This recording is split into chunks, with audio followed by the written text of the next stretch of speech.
Hey everyone, I'm Molly Wood from CNET.com, and we are looking ahead to the Consumer Electronics Show 2011, our annual Gadget Super Bowl. I'm here with Lindsay Turrentine, Executive Editor at CNET, and Erica Ogg, Senior Writer for CNETnews.com. We're going to talk a little bit about some of the trends that we're expecting from the show this year. Now, honestly, ahead of it, it seems like there's really only the one.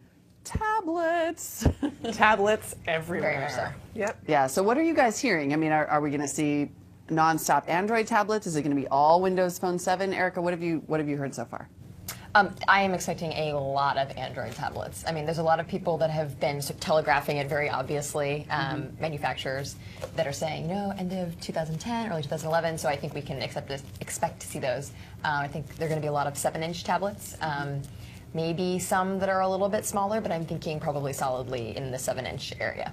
And then what about those Windows 7 tablets, not Windows Phone 7? The Ballmer keynote is expected to showcase a lot of those. Frankly, we saw some last year. Where have they been? They've been catching up for a while now, and we've seen big advances in the Android side. We're probably going to see Android with Honeycomb, the Honeycomb version, which is optimized for those tablets. So we're really curious to see what we get out of Windows, because so far we know nothing. Yeah, they're more than a little bit behind the curve. It seems like everyone is. Do you think we'll see tablets like the Playbook that are primarily kind of aimed at the business space, trying to sidestep the iPad, or are we going to finally see some true iPad competition?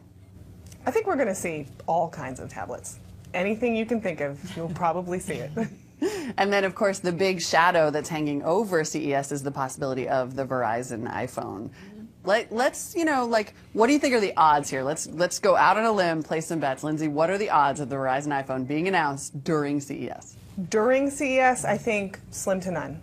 I think that there are good odds, I don't know, 40%, that it could be announced just before CES. So it's going to pull the rug out from underneath a lot of other Android announcements. Well, that and Verizon has a very prominent slot in the keynote lineup at the show. So it would be interesting if Apple chose maybe 2 days before, 3 days before, to talk about the new iPhone, and maybe Verizon would talk about 4G and how it would work on that potentially. We don't know, but it would definitely pull the rug out from under poor CEO Verizon.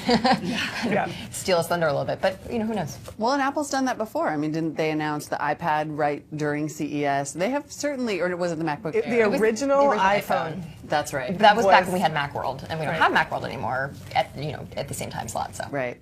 But we do have a little bit of an Apple pavilion, so it would certainly be set up for a bunch of accessories or who knows what else. Well, and we know that Apple never lets carriers steal the thunder. So Apple announcing the iPhone right before the show would allow Verizon to discuss its plans. How generous of them. Well, speaking of phones, it sounds like smartphones are actually going to, for really the first time, have a major presence at CES. Usually they're a little bit of a smaller category. What are we expecting there? We're expecting some exciting advances, like dual-core Android phones, which were fast and exciting. Probably a lot of apps for the first time ever. CES has never been a software show. And we're hearing buzz about smaller apps, but still a lot of talk about apps at the show, and perhaps some presentations and exciting new stuff. So, we're excited to see a discussion of content at CES. Yeah, interesting. And then, of course, TVs are always huge, front and center at CES. Right. Are they going to be pushing 3D TV again this year, beating that drum? I think they are. Last year was when they made like the big splash. I think we've seen from sales, people aren't super excited about having 3D at home. I mean, in the theater is a different story, but at home, it's sort of lukewarm about it. But I think we are going to see more of that. Now, what they do in terms of, with glasses, without glasses, what type of glasses, that's going to be interesting to see which direction manufacturers are going. Yeah, and then I have to say, a surprisingly big trend this year seems to be connected cars. I mean, there's always a car presence at CES, but this year you have Ford and Audi both keynoting. Well, I mean, cars are the next place for the internet? It's huge. Well, every year there's a car tech pavilion, and it's just getting bigger and bigger every year, and we expect to see a lot of connected stuff in the dashboard from many manufacturers. It's pretty crazy. Cars are going to be little internet-connected TVs or internet-connected devices on wheels. Yeah. That sounds super safe. Hopefully there will also be self-driving cars. because That would be cool. we need them. Right? Thank you so much, Lindsay and Erica. I'll see you at CES. You can also look for all of CNET's coverage at ces.cnet.com. There will be a lot of it. It's starting Wednesday, January 5th, 2011. You can watch all the major press conferences live on CNET that day, including LG, Samsung, Panasonic, and Sony, followed by wall-to-wall live coverage from the show floor during CES, culminating, of course, in CNET's Best of CES Awards on Saturday, January 8th at 11 a.m. Pacific time.